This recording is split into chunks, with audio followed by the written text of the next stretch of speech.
मैं पुनः एक बार आप सबको हृदय की गहराइयों से मैं प्रणाम, जोहार, नमो बुद्धाय, जय भीम, अस्सलाम वालेकुम। मैं एक ऐसे प्रधानमंत्री का जिक्र करना चाह रहा हूं जो 8 बजे लाइव आए। जब भी प्रधानमंत्री हमारे लाइव आते हैं तो देश का मेहनतकश लोग, किसान, युवा, महिलाएं और खास तौर पर व्यापारी डर सा जाता है।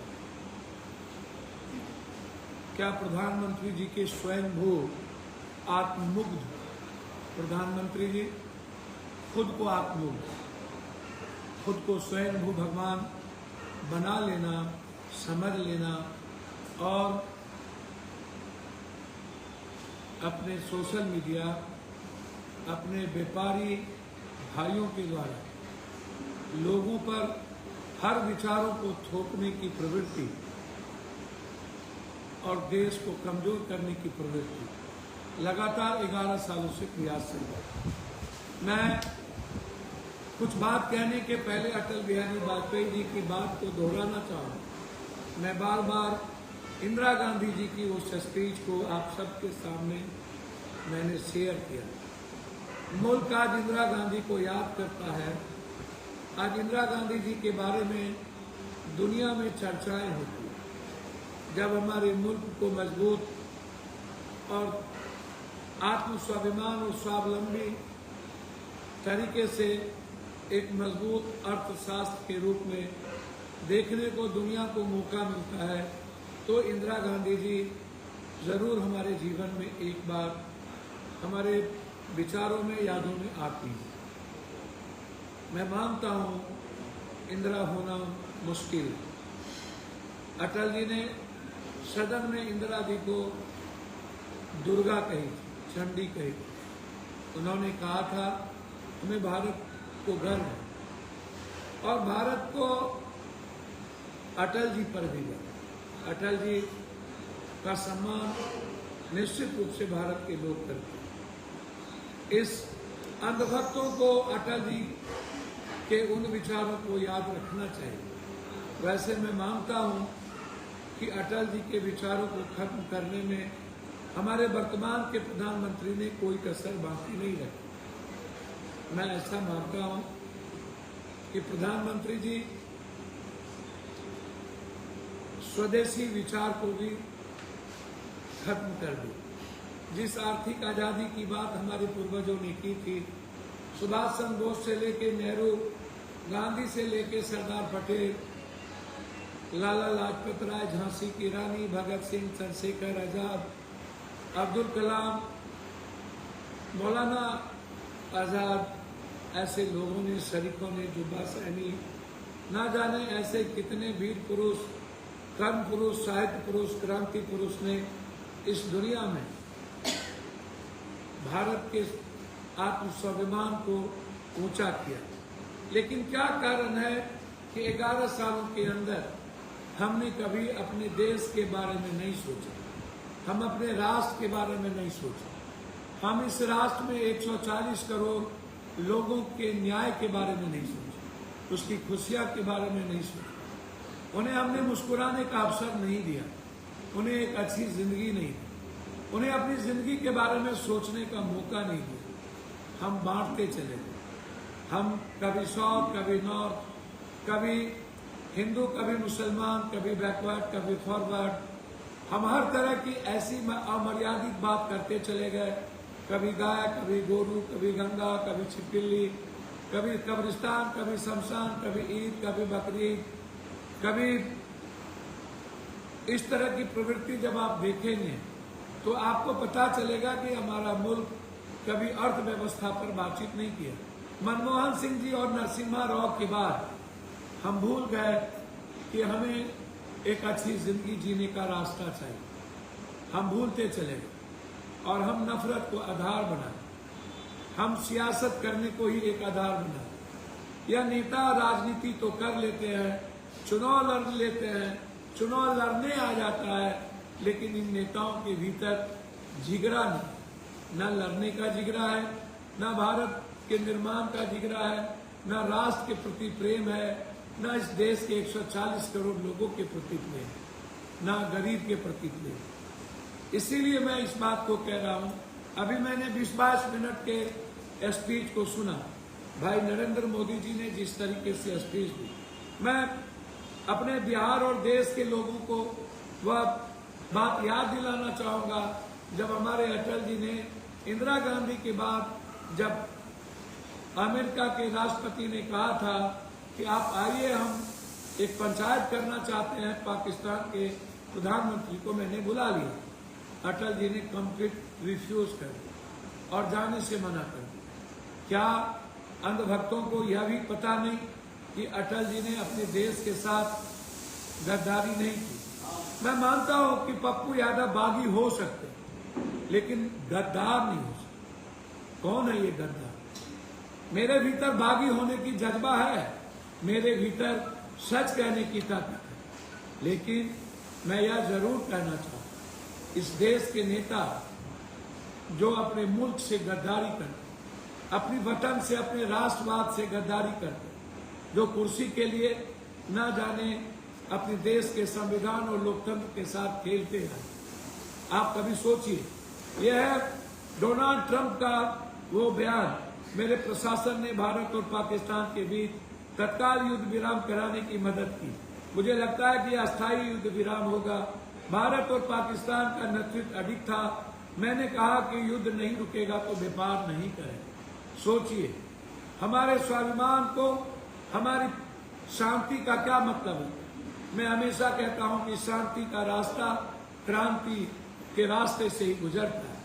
हम बार बार कहते हैं कि हम इस मुल्क के किसी नागरिक के साथ हम गलत निर्णय नहीं लें, हम विश्व कल्याण के भाव से जीते। भारत हमेशा शिव, कृष्ण, राम, नानक, बुद्ध, मोहम्मद, कबीर, संत रविदास, वाल्मीकि, आनंद मार्ग, ऐसे न जाने लाखों ऋषि मुनियों के विचारों से चलता, जिसके भीतर वसुधैव कुटुंबकम का एक विचार है, सर्वधर्म समभाव का एक सनातन संस्कृति है, सार्वभौमिकता का हमारा दर्शन है।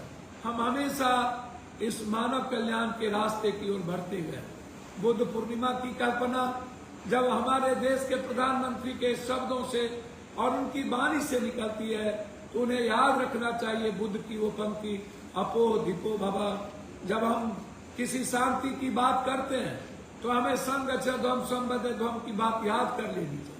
हमें बात कर लेना चाहिए प्रेम को, हमें बात याद कर लेना चाहिए कि हम जब तक दूसरों के विचारों को, दूसरों के अधिकार को हम आजादी नहीं देते, जब हम किसी की खुशियों को एक रास्ता नहीं देते, जब हम किसी धर्म और मजहब के अधिकार को रास्ता नहीं देते, जब हमारा विचार किसी से ज्यादा हो जाए और दूसरों के विचार को खत्म करने की प्रवृत्ति मेरे मन में जगती है, तो फिर हम सनातन की संस्कृति को भूल जाते हैं।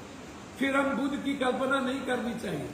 बुद्ध की कल्पना तब होगी, याद करिए हमारे देश के प्रधानमंत्री जी, आपके लोगों ने ही बुद्ध को हमारे भारत से, हमारे विचारों को खत्म करने की कोशिश की। शंकराचार्य उसके सबसे बड़े हिस्से थे। आप भूल चुके हैं जब इस देश के राजा महाराजाओं ने शंकराचार्य से मिलकर हमारे सबसे बड़े इस भारत के नव मानवतावादी दर्शन के साथ एक रास्ता निकाला गया। वो था बुद्धम शरणम गच्छामि, संगम शरणम गच्छामि, आत्मोक्षार्थम जगत हिताय च। लेकिन आपने नहीं माना और हमारे बुद्ध को भारत छोड़ना पर मजबूर कर दिया। ये कौन लोग थे आपके मुंह से? जिस सावरकर और गोवलवरकर की आप बात करते हैं, जिस हेडगेवार की बात करते हैं, उन्होंने बुद्ध की फिलॉसफी को एक्सेप्ट नहीं किया। बुद्ध की मूर्ति आपके आरएसएस के घरों में नहीं है, आप उठा करके देख लीजिए। बुद्ध को एक्सेप्ट आप लोगों ने नहीं किया। आज आपको कहां से शांति की बात याद आ गई? किसके अहंकार के कारण? मैं बार बार कहता हूं, आप कहते हो कि हमें फोन आया। किनका फोन आया? तो पाकिस्तान के नेतृत्व का। डोनाल्ड ट्रंप कहता है कि नहीं, मुझे मध्यस्थता करनी पड़ी। दोनों परमाणु बम से युक्त थे और हमें लगा कि इस मुल्क को, इस दुनिया को, जो कभी भी शांति की बात नहीं करता है जो देश, वह हमें शांति की पाठ पढ़ाता है। जिसकी संस्कृति अमानवीय हो, मानवाधिकार जिसके जीवन की कल्पना न की जा सकती हो, वह भी हमें हमारे सिविक सेंस की बात करता है। भारत के सिविक सेंस के बारे में यदि डोनाल्ड ट्रंप बोलता है, जो रूस के प्रधानमंत्री के मुट्ठी में हो और जिन्हें हमारे जांबाज यूक्रेन के राष्ट्रपति ने कह दिया खून का कतरा कतरा जब तक रहेगा तब तक मैं आपकी धमकी से, आपकी गिदर भोंकी से डरने वाला नहीं हूं। मुझे लड़ना होगा तो मैं आपसे भी लड़ूंगा। लेकिन जब ये बात आज झूठ की पुलिंदों की तरह उन्होंने जब ये बात कही, तो याद करिए ट्रंप के ट्वीट के बाद सीज फायर करने की बात आई। मैं जानना चाहता हूं देश के प्रधानमंत्री से, मैं भी सम्मान करता हूं अपने देश के प्रधानमंत्री, मैं प्रधानमंत्री की कुर्सी को कभी कमजोर होते नहीं देखना चाहता। हमारा सर फख्र से हो कि हमारे देश का प्रधानमंत्री सबसे अच्छा है। लेकिन हम जरूर जानना चाहेंगे प्रधानमंत्री जी, आप क्यों नहीं कहते 28 लोगों की जाने गई, इसमें किसकी भूमिका है? ये कौन लोग थे? क्यों ऐसा हुआ? मैं बार बार कहता हूं कि हमारा इंटेलिजेंस कहाँ था? एक सप्ताह पहले सारे बॉर्डर सिक्योरिटी फोर्स बीएसएफ क्यों हटाए गए? किसके आदेश से हटे? वहां क्यों गई? जब बॉर्डर सिक्योरिटी फोर्स हटा लिया गया, एक महीने के बाद अमरनाथ यात्रा थी, फिर किस कारण से सीआरपीएफ, बॉर्डर सिक्योरिटी फोर्स और इन लोगों को हटा दिया गया? हटाने के बाद कौन ऐसे आदेश पारित हुए? जब पहलगाम में हमारे देश विदेश के सेनानियों को जाने की आजादी दी, जब हम ऊंचे जगहों पर बिना हेलीकॉप्टर, बिना घोड़े के हम नहीं जा सकते, बिना पिट्ठू के, फिर इस निर्णय में किसकी सहभागिता है? कौन है हमारे आंतरिक सुरक्षा की सबसे बड़ी कमजोर कड़ी? मैं बार बार कहता हूं प्रधानमंत्री जी, आपको याद रखना चाहिए, जब आप बात करते हैं कि मैं जवाब दूंगा, मुझे कहने में कोई हिचक नहीं है।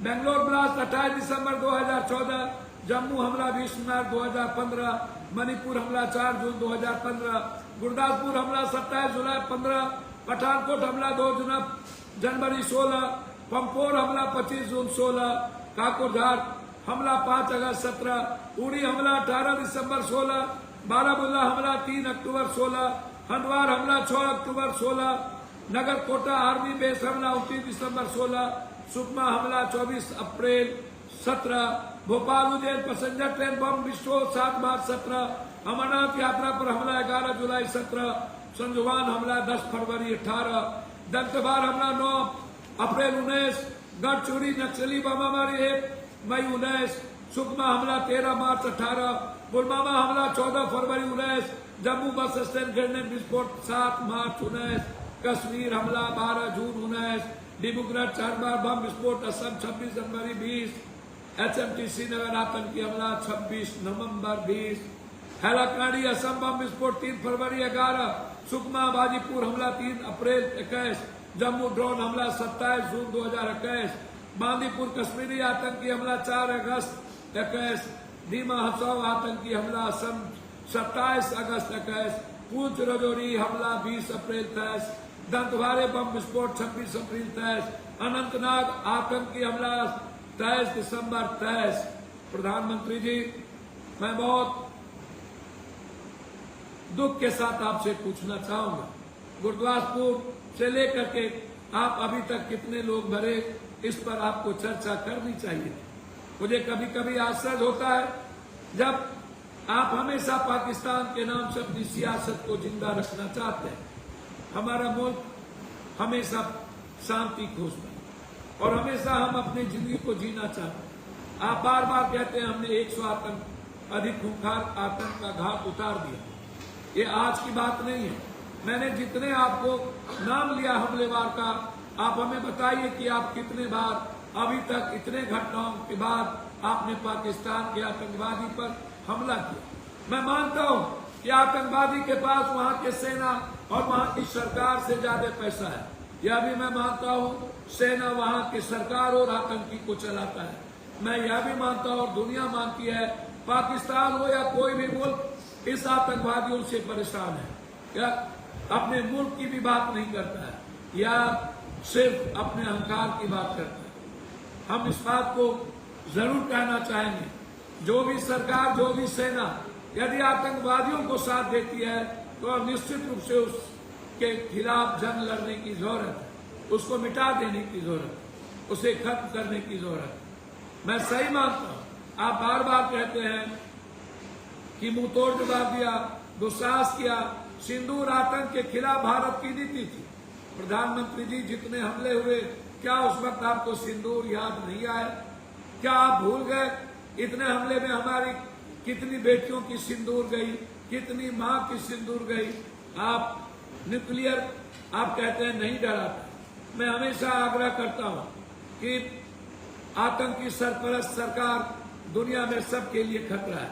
आप कहते हैं मेन इन इंडिया, हथियारों की प्राथमिकता सिद्ध हुई। मैं बार बार कहता हूं कि प्रधानमंत्री जी, आप अपने देश पर आत्मनिर्भर बनिए। आप मेक इन इंडिया की बात करते हैं, सभी लोग मेक इन इंडिया की बात करते हैं। मुझे याद आता है राजीव गांधी जी की, जब उन्होंने चैलेंज को स्वीकार किया था, जब उन्हें अमेरिका ने सॉफ्टवेयर देने से मना कर दिया था, तो दुनिया का सबसे बड़ा सॉफ्टवेयर और टेक्नोलॉजी राजीव गांधी जी ने शुरुआत की थी। हम हमेशा अपने इतिहास को दोहराना चाहें। आपको भी अपने इतिहास को याद रखना चाहिए।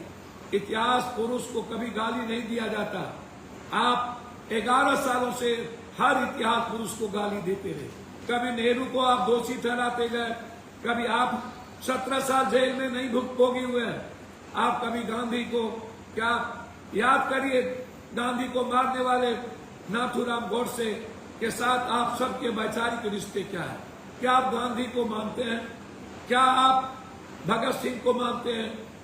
आप हमेशा माफी मांगते रहे। सावरकर के तरह आपने भी एक बार पुनः ये साबित कर दिया कि आप उन्हीं के शिष्य हैं। और आप लोग की ये आदत है कि हमेशा पीछे हटना, आप लड़ना नहीं जानते, आप सिर्फ सियासत और कुर्सी पर बैठना जानते। और आपने मान लिया, जब डोनाल्ड ट्रंप ने व्यापार की बात की तो आपको याद आ गया आपके दो मित्र अदानी जी और अंबानी जी, जिनका व्यापार पूरी दुनिया में छाया हुआ है। और इनके व्यापार के कारण न तो आप आज तक शेख हसीना को अलग कर पाए, न तो बांग्लादेश में मारे गए वो हिंदू जिन पर कई आतंकियों ने हमला किया, हमारे कई धरोहर पर हमला किया, आप चुपचाप रहे।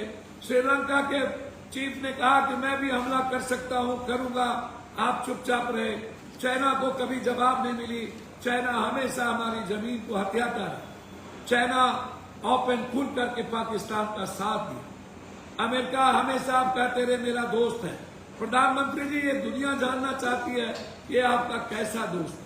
एक तरफ वो कहता है पाकिस्तान भी मेरा दोस्त, दूसरी तरफ कहता है हिंदुस्तान भी मेरा दोस्त। बड़ों के बाप, कनियों के बाप, ये कैसे संभव है? प्रधानमंत्री जी, आप हमें बताइए, पानी और खून एक साथ कैसे हो सकता? आपको बात करनी चाहिए। हम बार बार कहते हैं आप पीओके की बात कभी आप करते रहते हैं। पूरा देश और मुल्क और पूरा विपक्ष, राहुल गांधी, कांग्रेस और पूरा विपक्ष आपके साथ खड़ा था। पहली बार हुआ जब इस देश के निर्णायक लड़ाई में सबने अपनी सब कुछ को भूलकर, गरीबी और गरीबों ने अपनी गरीबी को भूलकर, किसानों ने अपनी आत्महत्या के चीजों को भूलकर, पूरा मुल्क बेरोजगार युवा ने कफन मान लिया कि हमें आत्म स्वाभिमान के साथ जीना है, हम तंग आ चुके हैं। लेकिन आपने ना जाने कौन सी मजबूरी थी, कितने धन और संपत्ति हमारी सरकार और हमारे लोगों की विदेशों में थी, जिसने मजबूर कर दिया घुटने टेकने पे। मैं ऐसा मानता हूं कि निश्चित तौर पर हमारी सरकार ने, जब पूरा मुल्क आपके साथ खड़ा था, हमारी सेना जिस पर हम सबको गर्व है, हमारी आर्म फोर्सेस जिस पर पूरी दुनिया डरती है, हमारी सेना को पूरी दुनिया से लड़ने की क्षमता है। हम एक नहीं कह पीओके ले सकते हैं। हमें उस शहीद हुए सेना के प्रति श्रद्धांजलि देना चाहिए, उसके प्रति हमें सम्मान करना चाहिए। आपकी सरकार उत्तर प्रदेश में एक सेना को करोड़ों रुपया देने की बात करता है और दूसरे को जाति के आधार पर सिर्फ संवेदना व्यक्त करके छोड़ देता है। मोदी जी, क्या यही पॉलिसी है हमारे मुल्क की? आज हम सेना के मामले में भी जो हमारे लिए, हमारे मुल्क के लिए शहीद हुए, उसके बीच में हम जात पात करेंगे? आप याद करिए छपरा के सैनिक कौन है, याद करिए जिसको आपने कमान दिया वो कौन है। मैं इसमें कोई धर्म और मजहब की बात नहीं करना चाहता। हर आदमी, हर जात धर्म के लोग राष्ट्र के प्रति पागल है, लेकिन आपकी दीवानगी व्यापार के प्रति। आप पीओ की मैंने आपको गिनती कराया कि आपने कभी जवाब नहीं दी। इसको आप समझने का प्रयास करिए।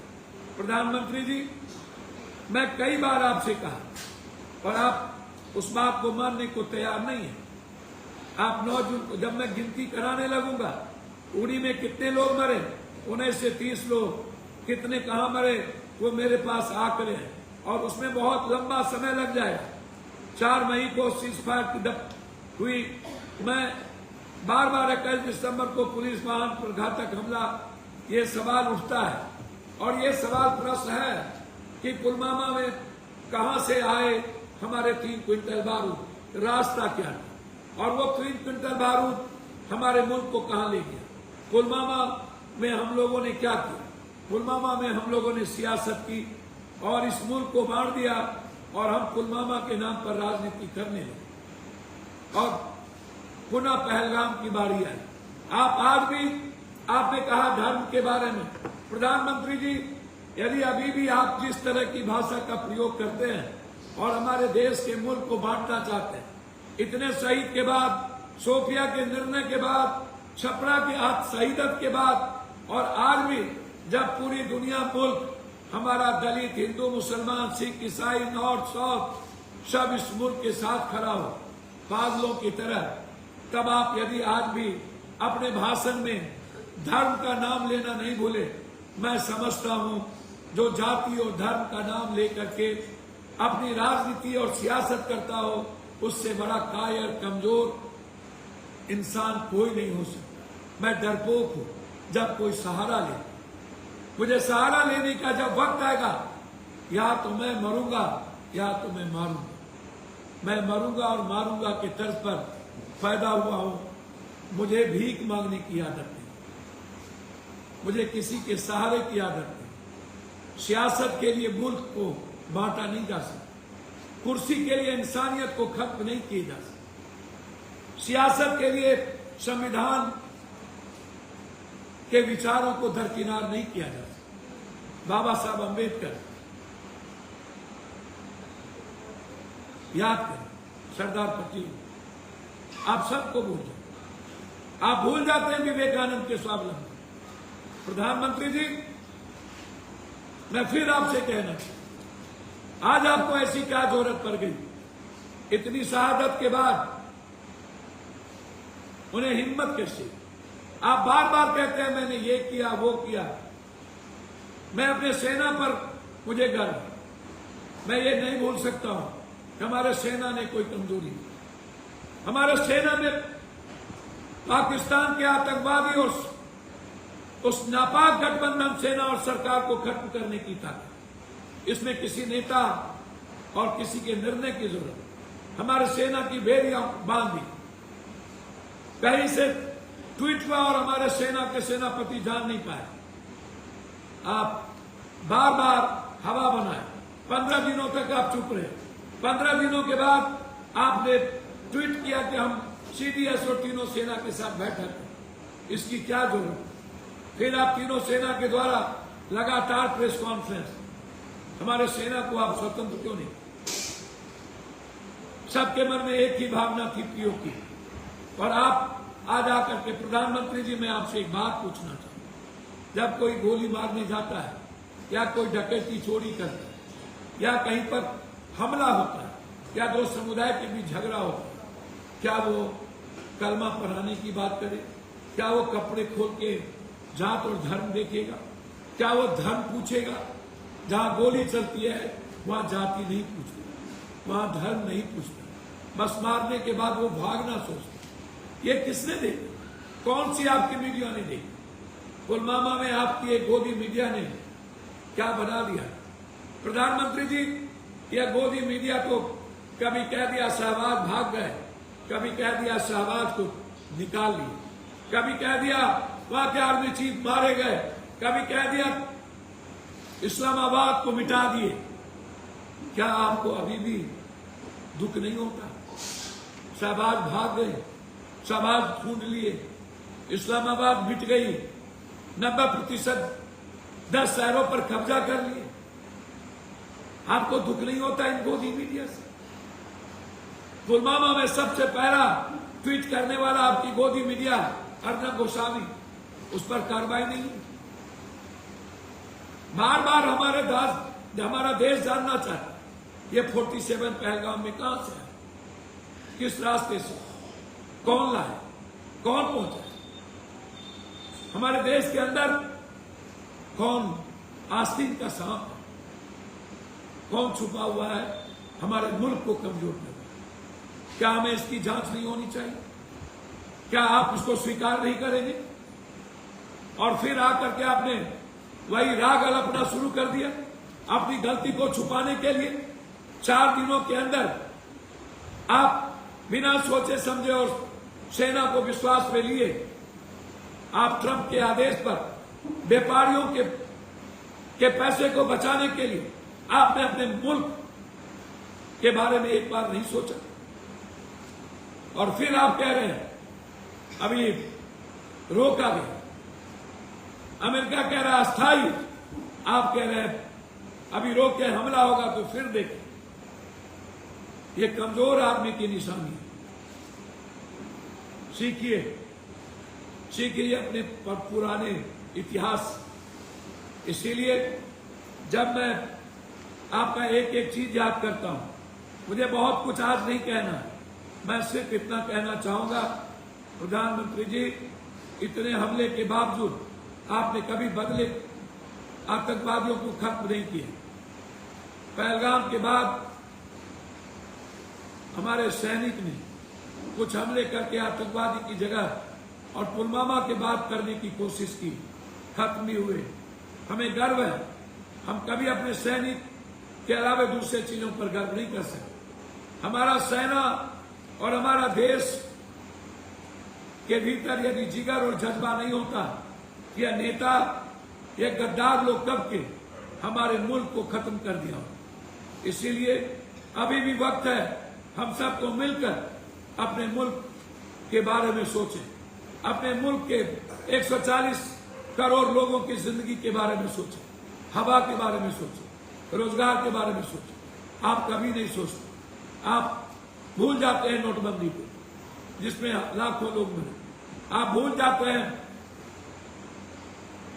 कोरोना को जिसमें 49 लाख लोग मरे, आप भूल जाते हैं 15 लाख रुपए, आप भूल जाते हैं डॉलर को जो दुनिया का सबसे निचले प्रदान है, आप भूल जाते हैं रुपये की वैल्यू को जो दुनिया में सबसे ज्यादा कमजोर है, आप भूल जाते हैं शेयर मार्केट को जो दुनिया में सबसे ज्यादा हमें प्रभावित करता है, आप भूल जाते हैं जीएसटी को, आप भूल जाते हैं 2 करोड़ नौकरी को, आप भूल जाते हैं 4 साल के अग्निवीर से कि हम इस चीजों से एक बड़ी युद्ध नहीं लड़ सकते, हमें अग्निवीर जैसी चीजों को खत्म करनी चाहिए। आप भूल जाते हैं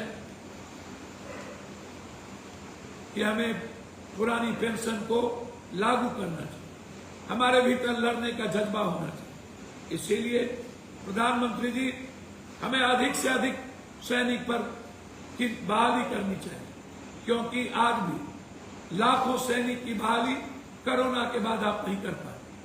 आज भी हम नई टेक्नोलॉजी की ओर नहीं जाते। एक छोटा सा देश इजराइल अपनी देश की हिफाजत करना जानता, जापान, लेकिन हमारे मुल्क का साथ जो सबसे बड़ा दुश्मन चाइना, जिसने ओपन पाकिस्तान की सरकार को सपोर्ट किया अपने फायदे के लिए, जिस ट्रंप ने अपने व्यापार के लिए शांति का राग अपनाया, जो ट्रंप कभी शांति की बात नहीं करता, हमेशा नफरत का आधार चुनता है। हमारे मुल्क में पंचायती 4000 किलोमीटर दूर हमारे मुल्क को सिविक सेंस सिखाता है।